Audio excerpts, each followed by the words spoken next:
Et pour nous donner plus d'éclaircissements concernant le Grand Musée du Caire, nous avons le plaisir d'avoir en ligne M. Simon Saïr, guide touristique. Monsieur Saïr, bonjour et bienvenue avec nous.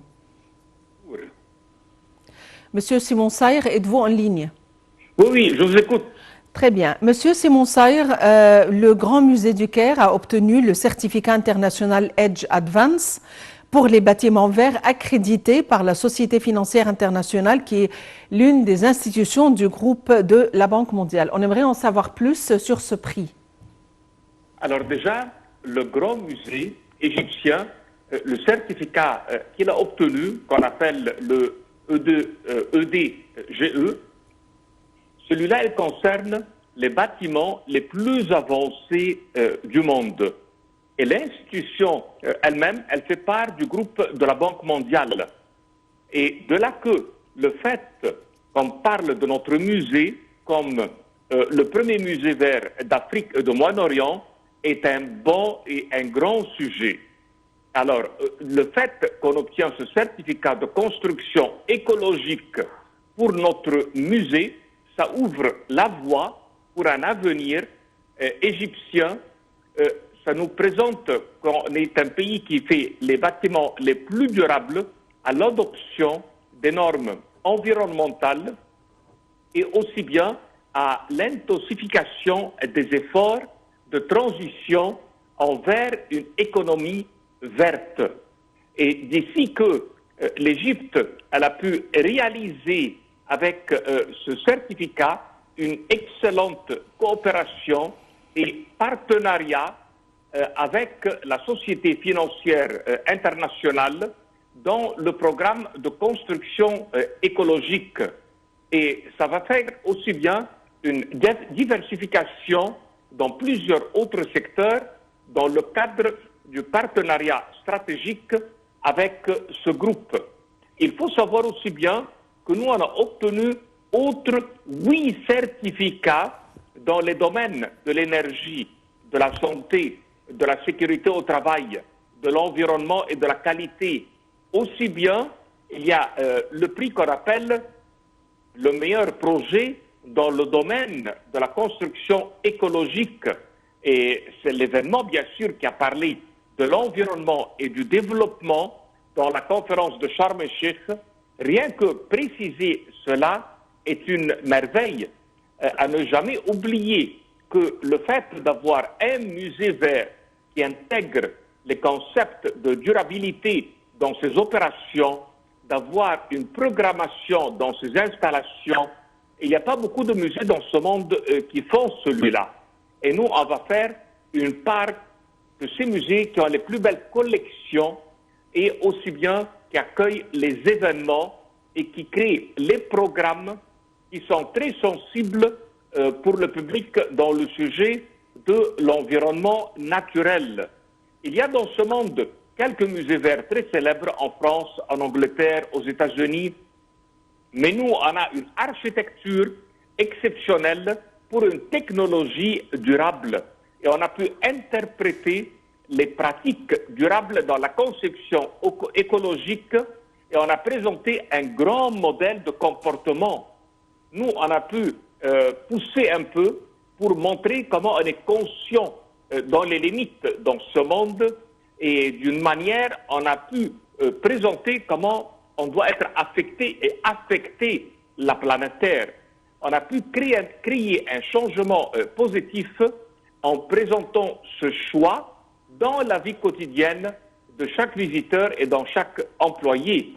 Alors, le musée, il va apporter une contribution unique au public en collectant, en préservant et en interprétant les choses de ce monde et qui soient en parallèle avec le code éthique pour l'Alliance des musées. Alors, les quelques musées qui sont spécialisés, qui font la compétition, sont loin de nous faire la compétition, car eux sont concernés par les aquariums publics, les jardins botaniques, les centres naturels, les zoos, les planétoriums, les musées pour les enfants. Mais le fait que nous, on a pu faire ce musée, un musée vert, signifie une pratique respectueuse de l'environnement. Et l'Égypte, avec celui-là, elle a fait d'une manière interchangeable, on peut dire, une merveille, une beauté dans ce monde, et on devient la référence des produits et des comportements et qui vont être en parallèle avec l'environnement. Ça veut dire on ne va pas changer l'environnement, mais on a fait une pratique durable qui repose sur des matériaux et des processus renouvelables et réutilisés qui sont verts et sans danger pour l'environnement.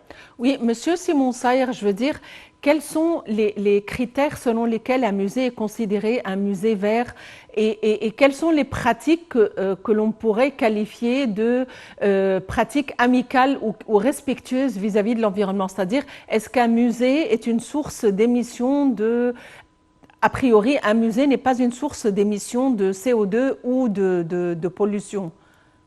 Alors, parmi les choses que nous on parle pour un musée, quand on parle de sa mission en tant qu'un musée vert, il a la responsabilité de conserver, d'étudier et d'enrichir, on peut dire, les collections.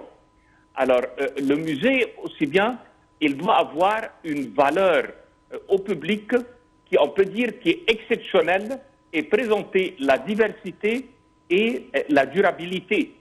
Alors, dans un musée vert, nous on parle que l'ensemble de son travail, il est parfait pour l'environnement et pour la nature. Ça veut dire, d'une manière générale, il y a ce qu'on appelle la prise de conscience environnementale des institutions culturelles et tout ce qui est à l'intérieur, il répond à la crise sanitaire de ce monde. Alors, on trouve par exemple, comme au Japon, quand ils ont travaillé dans leur palais de Tokyo, et on peut trouver aussi bien quand ils ont travaillé dans le musée d'Orsay, aussi bien qu'aux États-Unis, ce sont des bâtiments qui ont de la responsabilité. Et nous, on a pu faire ça en Égypte, d'avoir un musée qui a de la responsabilité pour répondre à la demande internationale en tant qu'un musée d'histoire et d'un musée à son total, un musée naturel. Alors, dans l'exposition que nous, on a pu réaliser entre l'archéologie, l'histoire de l'Égypte, la conservation de l'environnement, son approchement et sa porte envers un désert que nous, on a pu conserver sans le toucher. Ça veut dire que vous vous retrouvez à l'intérieur avec une protection totale de la nature, avec le minimum possible pour la pollution et avec des expositions qui concernent le même sujet. C'est de là que nous, on a pu réserver notre place dans ce monde en tant qu'un musée vert exceptionnel et qui dévoile les secrets de la nature et comment on peut faire quelque chose de durable et quelque chose dont, quand on rentre, on sent que la nature elle-même, qu'on est en train d'explorer, elle est conservée. Monsieur Simon Saïr, l'inauguration, la grande inauguration est si longtemps attendue. Quand est-ce qu'on pourrait s'attendre on sait qu'il y a eu une inauguration soft, mais quand est-ce qu'on pourrait s'attendre à une vraie inauguration? Il faut s'attendre pour cela pour la nouvelle saison touristique. Ça veut dire la nouvelle saison en Égypte qui démarre entre septembre et octobre. On s'attend durant cette période-là. Il y a encore des pièces qui doivent être transférées pour le musée du Caire. Il y a encore des chambres qui sont équipées à la réception, mais qui n'ont pas encore reçu leur statut et leur exposition. Et il y a encore quelques préparations dans ces alentours. Et l'Égypte est en train de préparer un grand événement pour qu'on puisse remonter avec les nouveaux chiffres touristiques. Déjà, nous, on a une bonne nouvelle que pour les premiers mois de l'année, nous, on a 5% évolution par rapport à l'année la plus importante qui était l'an 2010, ce qui veut dire qu'il y a un bon retour pour le tourisme. On a une deuxième bonne nouvelle, c'est que Sharm el-Sheikh a été choisi par la Réunion afro-asiatique en tant que la destination la plus sûre et la plus sécuritaire du monde entier pour cette année. malgré tous les événements qui se passent dans les pays autour de nous, les institutions d'assurance n'ont pas augmenté les assurances sur les billets d'avion pour l'Égypte, ce qui confirme qu'on peut venir en toute sécurité et avec des prix abordables. L'Égypte, en ce moment, elle va bénéficier de tout cela, et le fait que l'inauguration se fait dans une nouvelle saison touristique, ça va encore remonter les chiffres et placer un nombre de réservations pour les chambres hôtelières plus importantes, et que le revenu, bien sûr, va augmenter une deuxième fois. Et la clientèle qui vient pour le musée du Caire est en principe une clientèle qui fait le Caire aussi bien que la croisière sur le Nil, ce qui veut dire que le Sud aurait encore plus de travaux dans la construction des bâtiments hôteliers, dans la réalisation des bateaux du fleuve, dans les visites à l'intérieur des temples, dans la consommation générale. Et cette inauguration va rapporter encore pour le pays, si je ne me trompe pas, beaucoup plus de ce qu'on attend. Monsieur Saïr, compte tenu de la superficie énorme du Grand Musée du Caire, probablement les visites ne pourront se faire pendant une seule journée. À votre avis, comment est-ce que les prix et les tickets et les privilèges seront conçus? Alors déjà, bien sûr, quand on visite les musées à part l'Angleterre, vous payez un minimum $20 pour un musée de ce genre. Parfois même c'est $30. L'Égypte, ses prix d'entrée ne sont pas si élevés que ça. Aujourd'hui, vous payez 200 livres pour faire une tournée à l'intérieur des parties qui sont ouvertes. Alors même si l'Égypte, elle va remonter dans son prix pour 400 ou 600, qui paraît pour nous un prix assez important, mais il ne serait jamais assez élevé pour le visiteur, car il a l'habitude de payer beaucoup plus que ça pour visiter un musée. D'un autre côté, ce genre de musée est un musée éducatif. Ça veut dire qu'il est fait pour qu'on puisse le visiter et passer plusieurs journées. Moi, je me souviens que 20 et 30 ans avant, quand je recevais les groupes qui venaient des universités comme la Belgique et la France, qui étaient les étudiants d'archéologie, on passait jusqu'à 4 jours dans le musée égyptien pour expliquer ces pièces. Le grand musée va avoir encore plus de nombre de pièces exposées, et on pourrait passer encore plus que cela pour les professionnels et les étudiants. Pour un touriste, il va faire sa tournée en quelques heures, car en principe, on est saturé après 2 heures d'explication pour la classe moyenne des touristes, et ensuite on a 1 heure de temps libre.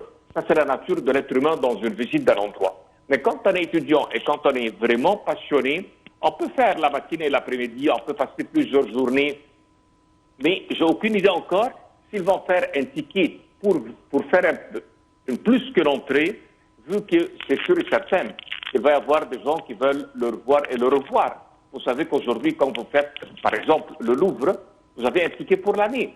Ça veut dire que vous achetez un ticket et vous pourriez aller à toutes les semaines faire votre tournée pour s'enrichir de toutes ces sections. Souhaitons que chez nous, ils vont nous faire quelque chose pareil. Monsieur Simon Saïr, on aimerait passer en revue un petit peu le mouvement touristique. Évidemment, il y a une inflation dans le monde entier, une hausse de prix et une hausse extraordinaire au niveau des billets d'avion. Est-ce que ceci a affecté le mouvement touristique, que ce soit à l'intérieur ou vers l'extérieur? Bon, en fait, celui qui a été affecté le plus, c'est l'Europe. Pour nous, vu les événements de la dévaluation qui ont eu lieu récemment, l'Égypte reste toujours un pays bon marché, car les prix de restaurants, malgré que, oui, il y a une augmentation, mais par rapport à l'euro dépensé, non, le prix reste toujours très correct et très raisonnable. Vous savez, en Égypte, si vous désirez faire un hôtel, c'est toujours valable, des hôtels 5 étoiles entre 50 et $100. Par contre, en Europe, on parle de 300 à $400. Nous, on est toujours dans une catégorie encore très attirante, malgré l'inflation, car l'inflation en Europe, qui est entre 5 et 7%, a toujours, bien sûr, affecté les gens pour aller dans des destinations chères, comme par exemple leurs vacances d'hiver pour faire le ski, les vacances en été pour la Côte d'Azur. Mais l'Égypte, avec ses billets d'avion et sa tournée intérieure, la croisière avec le Caire, qui était 30 ans avant à 700 €, aujourd'hui, elle est vendue à 1200. Sur 30 ans, si l'augmentation elle est à 80%, elle est très acceptable, et l'augmentation des salaires, elle a absorbé ce sujet. d'ici que toujours on va avoir des touristes. Bien sûr que le problème viendra quand il y a des crises concernant l'Europe. Si jamais ils ont, eux, une dévariation pour leur devise, ou bien qu'ils ont un problème d'inflation, ou bien qu'ils ont une crise économique quelque part, ça va affecter. Mais la relation actuelle, elle est pour nous bénéfique et positive. Et on reste toujours compétent, attirant. On a les plus beaux monuments entre le musée du Caire, Luxor avec ses temples. On a les merveilles du monde entier. Vous savez, quand Hérodote il a fait les 7 merveilles du monde, c'est que lui n'a pas fait toute l'Égypte. Mais s'il allait faire toute l'Égypte, je pense que les 7 merveilles vont être de chez nous, car bien sûr, entre le temple d'Abou Simbel, ce temple qui a été creusé dans les montagnes, Karnak et Luxor, qui sont encore plus grands que le temple d'Angkor, qui est considéré le plus grand du monde, mais chez nous, quand on réunit les deux ensemble, et vu qu'on a fait l'allée des Sphinx entre les deux et qu'on a inauguré, qui fait 3 km de longueur, bien sûr, on devient encore plus grand. Quand on parle de la qualité de construction et les scènes qui sont gravées sur les parois, elle reste toujours la meilleure et la plus excellente et la plus intacte. Les couleurs conservées dans nos tombes, comme les tombes de la vallée des reines et la vallée des rois, la vallée des artisans et la vallée des nobles sur la rive gauche de Luxor, on reste toujours pionniers. Nos temples qui sont en état de restauration, comme le Ramsium et comme le temple de Der el-Bahari, restent toujours un exemple pour tous les professeurs d'art. L'Égypte, elle possède une civilisation non pas seulement égyptienne, mais aussi bien grecque, romaine, copte, islamique.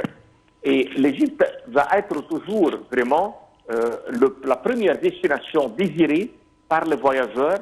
Et si jamais leurs économies ne vont pas leur permettre de faire plusieurs voyages, on serait leur premier choix.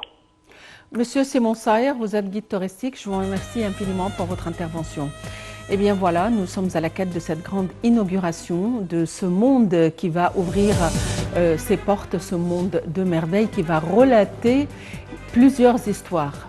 Des histoires relatives à plusieurs millénaires, plusieurs cultures, plusieurs ethnies. C'est une histoire qui va émerveiller le monde et qui va garder les secrets pour les générations futures. Merci de nous avoir suivis. Très bonne fin de soirée, fin de journée plutôt, et à la prochaine.